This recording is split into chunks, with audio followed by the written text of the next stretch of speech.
Goeiemôre, baie welkom by kerk. Ons staan aan die begin van 'n nuwe jaar en ek wil begin deur te sê, hoop 2025 is vir jou baie voorspoedig, baie gelukkige jaar. En dis amper asof die jaar hopeloos te vanaf begin. Ons het nog verlede week Kersfees gevier. Die week voor dit nog huis opgemaak, plekke versier, geskenke toegedraai, planne gemaak vir etes. Dis amper net asof hierdie jaar te vanaf begin het. My gebed is dat 2025 vir jou 'n jaar sal wees waarin jy die Here op 'n nuwe manier sal leer ken. Die Here op 'n nuwe manier in jou lewe gaan werk. 'n Jaar waarin jy saam met die Here gaan lewe soos jy nog nooit tevore gedoen het nie. Ons gaan lees vanoggend Lukas 2, die storie van Simeon, die ou Simeon wat by die tempel kom met die kindjie Jesus. Kom ek lees vir ons, Lukas 2 vers 25. Daar het destyds 'n man met die naam Simeon in Jerusalem gewoon. Hy was baie getrou aan die wet en vroom en het uitgesien na die koms van die verlosser van Israel. Die Heilige Gees was op Simeon en het aan hom bekend gemaak dat hy nie sou sterwe voordat hy die gesalfde van die Here gesien het nie. Deur die Gees gelei het hy opgegaan na die tempel toe.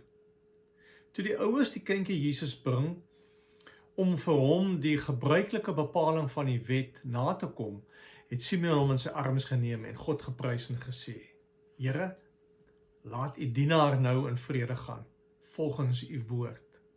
Omdat my oë u verlossing gesien het wat u gereed gemaak het voor die oë van al die volke, 'n lig tot verligting van die nasies en tot eer van die volk Israel. Net weer vers 29, Here, laat u dienaar nou in vrede gaan. Voordat ons bietjie na die skrif gaan kyk, kom ons bid saam. Hemelse Vader, dankie dat ons net mag stil word voor U.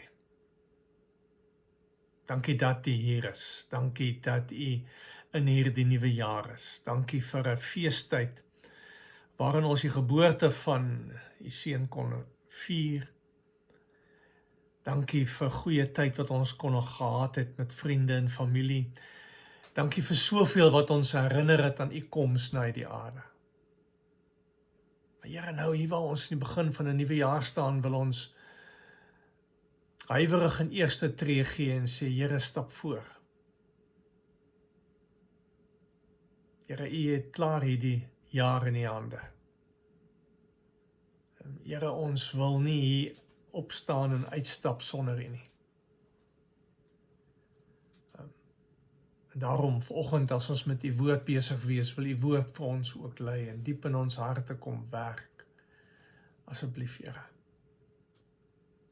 Ons bid dit om U naam alleen. Amen. Ek is doodseker dat op hierdie stadium julle al 'n lysie het van voornemens vir hierdie nuwe jaar. En julle weet ons hoe werk nuwejaarsvoornemens. Ons almal het 'n lang lys en soos die jaar aangaan word die lys al hoe korter en as jy aan die einde van die jaar kom, besef jy maar ek het by baie min van hierdie sake uitgekom. En aan die ander kant het ons met Kerstyd vir mekaar gesê daar's 'n paar groot lyne wat hardloop. Die hele gedagte van lig, die hele gedagte van beloftes wat waar word. En dan vanoggend die gedagte van vrede. As engele sing, nadat hulle by die skaapwagters kom en sê, julle Messias is gebore, dan sing hulle van vrede op aarde. En hoe hierdie vrede op aarde waar word met Jesus se geboorte. En as Simeon in die tempel kom en die klein kindjie Jesus in sy hande neem, dan sê hy, Here, nou kan die dienaar in vrede gaan. Maar waar is hierdie vrede? Daar is nie vrede op aarde nie. Daar is oorlog op soveel plekke in ons land, in ons wêreld. Daar is ongemaklike situasies tussen mense, families, tussen mense in dieselfde land. Daar is op baie min plekke vrede. Is die Bybelse belofte dan vrede bedoel vir net iets geestelik? Of is dit meer as dit? Kan die belofte van vrede wat die Bybel oor praat, hierdie shalom, hierdie irene, wat die Bybel van praat, kan dit oorspoel in die lewens rondom ons, of is dit net bedoel vir my persoonlike verhouding met die Here, daar waar ek alleen saam met die Here is?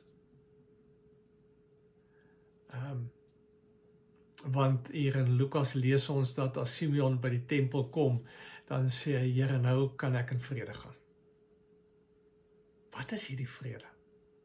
En wat 'n verskil is hierdie vrede van ons stel om te maak? Interessant, ons werk met twee woorde as dit kom by vrede. Die een woord is die Hebreëse woord wat ons in die Ou Testament baie kry, is die woord shalom. 'n woord wat gewoonlik verwys na dit wat God mee besig is. Nie net in mense se lewens nie, maar ook in die wêreld waar hulle is. Hierdie shalom praat gewoonlik van 'n dieper soort vrede, 'n volheid, 'n rustigheid, 'n gebalanseerde manier van leef, gebalanseerdheid oor die lewe, iets wat mense dieper maak, wat maak dat jy nie oppervlakkig leef nie. Dit is baie meer as finansiële voorspoed en finansiële seën. Ek weet, ons sê baie maklik vir mense, die Here seën jou. En soms bedoel ons maar net daarmee, die Here keer dat iets slegs met jou gebeur. As die Bybel praat van shalom, dan is dit baie meer as net, ek hoop dat daar niets slegs met jou gebeur. Die Griekse woord irene, is 'n woord, is eintlik 'n militêre, politieke term, wat beteken dat 'n nuwe orde aanbreek van 'n nuwe koning wat aan beheer is, 'n nuwe keiser wat in beheer is. Wat gaan orde bring in chaos van die wêreld. Die militêre term wat daarvoor gebruik was in daai tyd is die woord die Pax Romana, want die Romeinse keisers het geglo dat daar waar hulle aan bewind is, bring hulle 'n nuwe stelsel en dit gaan vrede en voorspoed vir almal tot gevolg hê. Mense het toe al die leuen geglo dat oorlog vrede bring. Dit is nie so nie. Dit het ook nie baie lank gehou nie. So aan die een kant sit ons met hierdie woord shalom, wat meer en dieper is net as vrede en voorspoed. Die Jode het geglo dat hierdie woord is baie nou gekoppel aan die Messias wat eendag gaan kom. Simon weet dit en hy verwag dit en daarom gaan hy tempel toe. Ons het gelees, hy het hierdie beloftes geglo oor die Messias wat op pad is. Shalom is hierdie oortuiging dat die toekoms klaar aan God behoort. God is klaar in ons toekoms.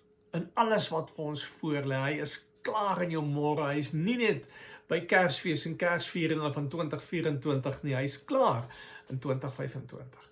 En as ons hierdie gedagte van irene bybring, dan sê vir ons maar dit is 'n vrede waar God in beheer is, waar sy koninkryk in beheer is, waar dit wat hy mee besig is, dit tel.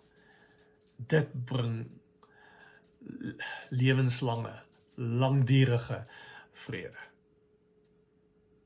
Vir Simeon en vir ons is die vrede wat die Bybel van praat en die vrede wat Jesus gaan bring groter en meer as die aardse pogings om vrede te maak, as wapenstilstande, as vrede tussen bure en tussen families, baie meer as dit. Want die vrede waarvan engele sing, die vrede waarvan Simeon praat, is meer as die oppervlakkige vredesverdrag en wit vlag waai, persoonlike kalmte en mense se soeke na gemak en geluk, is meer as dit. Want met Jesus se koms is daar 'n volgende opsie. Vrede is waar God heers, waar God koning is,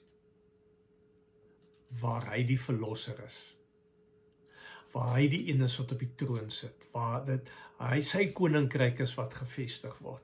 So die mate waarin jy God toelaat om koning te wees oor jou lewe, die mate waarin jy toelaat dat sy koninkryk jou hart en jou gedagtes en jou verhoudings raak, en vorm en uitdaag, is die mate waarop jy iets van sy vrede gaan beleef.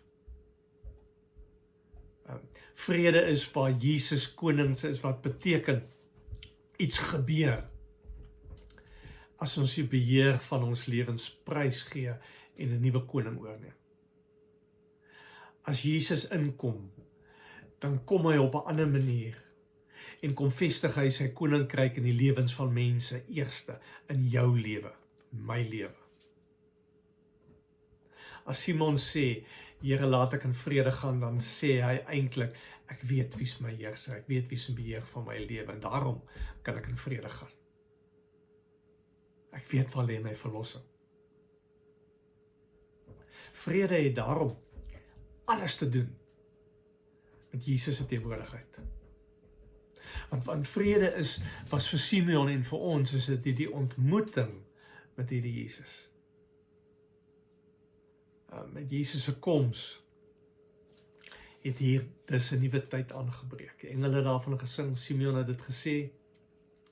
En ons glo dat Kersfees, dit wat ons 'n week gelede, bietjie meer as 'n week gelede gevier het, baie meer is as presente wat ons vir mekaar gee, versierings en opmaak en liggies en saam eet en kuier met ons vriende. Die vrede waarvan die engele sing en wat Simon van praat, begin nou eers, na Kersfees. Kersfees het die bal maar net aan die rol gesit. En so maklik kan ons dink, ons slaan die boom op en pak die liggies weg tot volgende jaar weer, en dan doen ons weer moeite met hierdie tyd, en word ons weer op 'n manier herinner aan Jesus wat kom. Dis net die begin. Die vrede wat die engele van sing is nie net bedoel vir Kerstyd nie.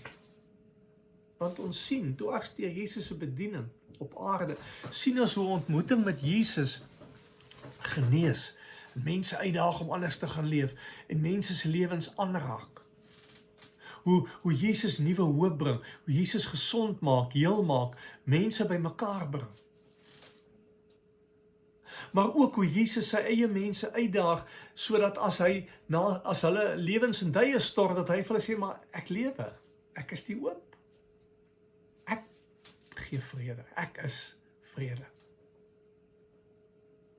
Simeon se vrede begin hier, toe hy sy Messias ontmoet. Hy sê in vers 28 en 29, Here, laat u dienaar nou in vrede gaan, volgens u woord, omdat my oë u verlossing gesien het. Onthou? As dit gelees, Simeon was 'n goeie, voorbeeldige, godsdienstige Jood, wat baie gereeld in die tempel was. En tog was dit nie genoeg nie. Tog het hy bly soek, en bly wag, en bly hoop op iets meer wat God beloof het. Hy het nog nie die Messias ontmoet nie, hy het bly wag op die Messias. Ek weet nie of jy in jou hart so 'n afwagting is vir iets wat God in jou lewe moet doen nie. Op 'n nuwe jaar wat God in jou lewe moet gaan werk. Want dit is hierdie oopwees van Simeon, hierdie afhanklik bly van Simeon, hierdie luister na dit wat God in sy hart, en sy gees en sy siel wakker maak, wat maak dat hy tempel toe gaan. Lukas sê, die Heilige Gees het hom tempel toe gelei, en omdat Simeon hierdie afwagting gehad het, omdat Simeon geleef het met hierdie verwagting van, ek moet by die Messias uitkom, ek moet my Here ontmoet, verander sy lewe. Ek hoop dit staan op jou lysie. Ek moet by die Here uitkom. Ek moet my hart oopmaak vir God om te werk. Ek hoop dis een van jou nuwejaarsvoornemens. Verkeer het jy al moed opgegee? Hoeveel keer moes jy al teleurgesteld staan oor planne wat nie uitgewerk het nie, oor drome wat nie waar geword het? Hoeveel keer is jy al moeg gewag en gesoek vir antwoorde oor moeilike goed in jou lewe? Verkeer waar jy opgee. As we onthou, Simeon en sy mense op daai stadium wag al 500, 600 jaar op die Messias. Hy kon so maklik opgegee het. Hy kon so maklik die droom laat gaan het. Van 'n Messias wat my lewe gaan verander, van 'n Messias wat vir my gaan vrede gee. Hy kon so maklik opgegee het en sy verlosser gemis het. Moenie opgee nie, moenie wegstap nie. Dis my gebed dat dit jou verwagting sal wees van 2025. Dat jy die Verlosser sal ontmoet op 'n nuwe manier. Dat hierdie Here 'n verskil in jou lewe gaan maak in hierdie jaar. Waarvoor wag jy? Waarop hoop jy? Simeon se ontmoeting met Jesus verander alles in sy lewe. Al was dit 'n klein baba, het hy geweet, hierdie is die Messias, hier is die Verlosser, hier is die een wat 'n verligting gaan wees vir mense. Hier is die een wat 'n nuwe lig gaan kom skyn in ons lewens. En wie ons is, en waarvoor ons lewe, en waarheen ons op pad is, en wat 'n keuses ons hierdie jaar gaan maak, gaan bepaal word deur watter plek ek vir hierdie Messias en hierdie Verlosser in my lewe gaan gee. Gaan dit maar net nog 'n jaar wees? Sodat voor ek my oë uitvee, dan slaan ons maar weer die kersboom op en steek ons die liggies aan, want yes, Jesus kom aan dit. Of is dit meer?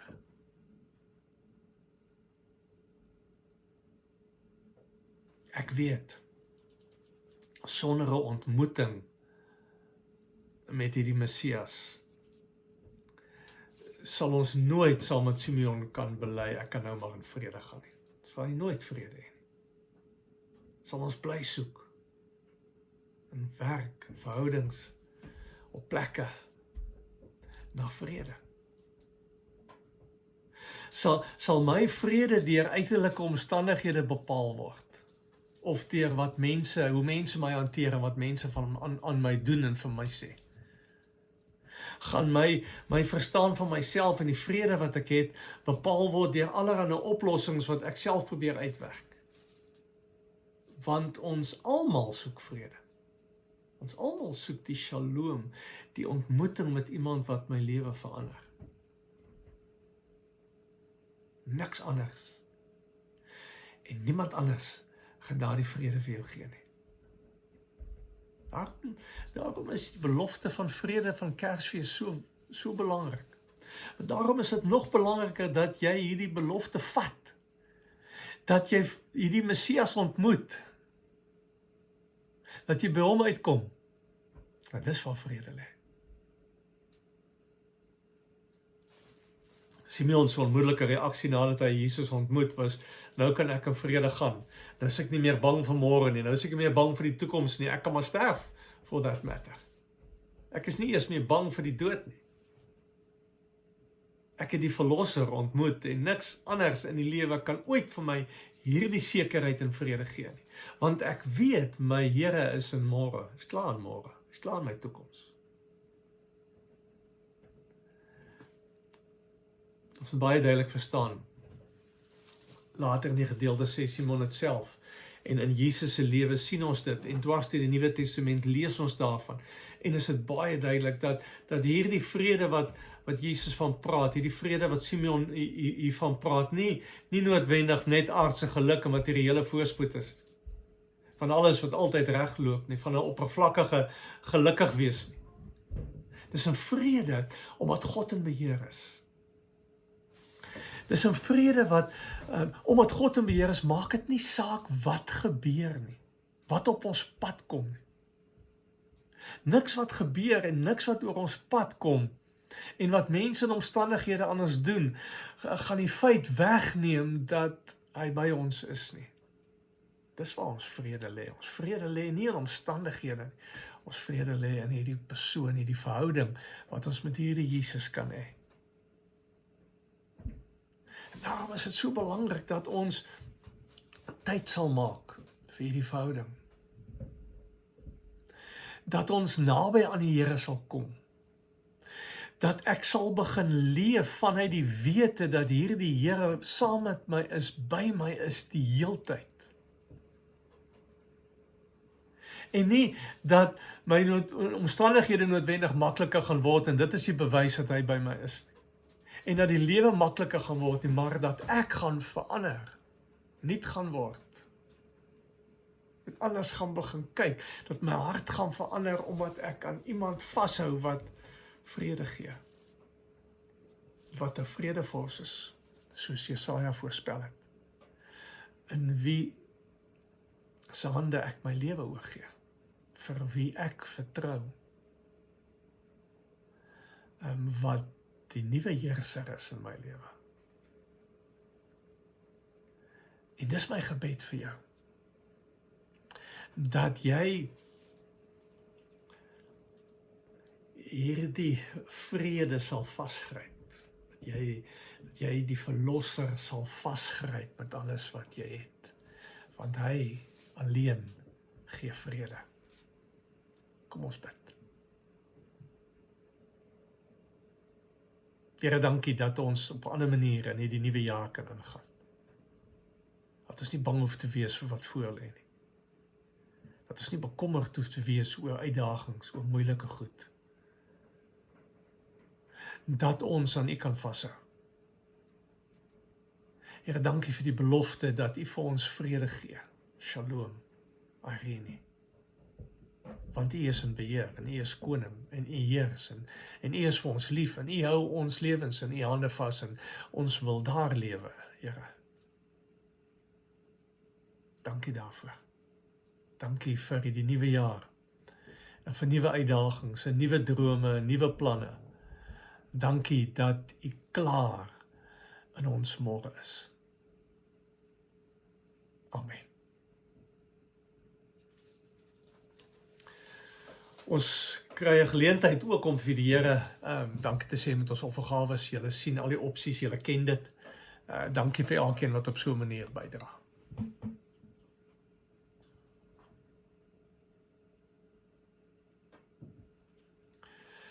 Ek wil jou graag groet met die seën wat gewoonlik uitgespreek is aan die einde van die eredienste. Wat nog 'n verdere belofte is dat die Here by jou sal wees, dat die Here vir jou sal vrede gee. Dat die Here jou gebede sal verhoor. Die Here jou sal seën en jou sal beskerm. Amen.